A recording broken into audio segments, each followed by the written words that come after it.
অধীর চৌধুরীকে বহরমপুরের ছোট্ট মোদি বলে কটাক্ষ নওশাদ সিদ্দিকীর। রবিবার মুর্শিদাবাদ লোকসভা কেন্দ্রের আইএসএফের প্রার্থী হাবিব শেখের সমর্থনে হরিহর পাড়ার খলিলাবাদে সভা করেন তিনি। নওশাদ এদিন গঙ্গা ভাঙন নিয়ে বললেন, কেন গঙ্গা ভাঙন রোধ হয়নি। সভা মঞ্চ থেকে ইন্ডিয়া জোট নিয়ে অধীর চৌধুরী মোহাম্মদ সেলিমকে বিভিন্ন ভাষায় আক্রমণ করেন নওশাদ। আরো কি বললেন শুনবো বিস্তারিত। আপনারা দেখছেন খবর 24।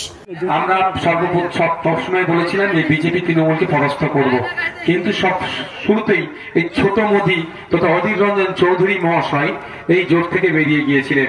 থেকে ছিল লেফট ফ্রন্ট আর আইএসএফ, কিন্তু আমরা জোট করার জন্য নিজেদেরকে সর্বোচ্চ স্যাক্রিফাইস করে আমরা সাথে নেমে গিয়েছিলাম। 14 থেকে 12, 12, 10, 9, 8, 7 এসে গিয়েছিলাম, কিন্তু লেফট ফ্রন্ট আমাদের সাথে জোট করেনি। তার আমাদের সাথে আলোচনাই করে ভটাভট বিভিন্ন সিটে প্রার্থী দিতে শুরু করে দিলেন। শ্রীরামপুর এবং যাদবপুরে আমাদের আলোচনা ছিল যে আমরাও ক্লেম করেছিলাম, লেফট ফ্রন্টও ক্লেম করেছিল, বলেছিল যে আলোচনা চলুক, এই দুটো হোল্ড হবে, কিন্তু সেখানে প্রার্থী দিল। এক কথায় সিপিএম তথা লেফট ফ্রন্ট জোট ভেঙেছে, আমরা না। সর্বপ্রথম যে কথাগুলো প্রমিস গুলো করেছি, এখানকার মানুষের অভাব অভিযোগটা আগে কাজ হচ্ছে পার্লামেন্টে উত্থাপন করা। দেশের আইনসভায় যেখানে আইন তৈরি হয় সেখানে আমাদের সমস্যার কথা বলা, আমরা নাগরিকের সমস্যার কথা সেখানে আগে অ্যাড্রেস করব, তারপরে আমাদের যে ইউনিক আইডিয়া গুলো আছে সেখানে শেয়ার করব। এখানে ইন্ডাস্ট্রি করা থেকে শুরু করে গঙ্গা ভাঙন রোধ থেকে শুরু করে যে আসুক যে প্রয়োজন আছে, শিক্ষা, স্বাস্থ্য, কর্মসংস্থানের কথা ওখানে বলবো। এবং সাথে সাথে যে বিলগুলো আসবে বা অ্যামেন্ডমেন্ট হবে, যদি জনগণের বিপক্ষে যায় তাহলে স্ট্রং অপোজ করা।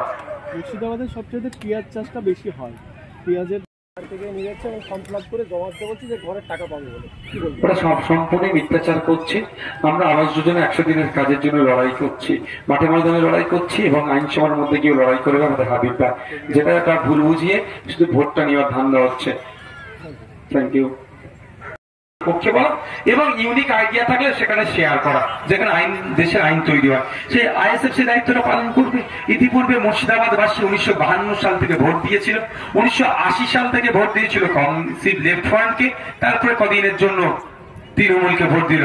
কিন্তু দুঃখের বিষয়, দেশের আইনসভার মধ্যে এই মুর্শিদাবাদ লোকসভার মানুষের অভাব অভিযোগ চাওয়া পাওয়ার কথা সে অর্থে তোলেনি কেউ। সেই জন্যই মুর্শিদাবাদবাসীর কাছে আহ্বান করছি, আপনারা ভোট দিয়ে আমাদেরকে পার্লামেন্টে পাঠান। আমাদেরকে পার্লামেন্টে পাঠালে আপনাদের কথা পার্লামেন্টে আমরা উত্থাপন করব।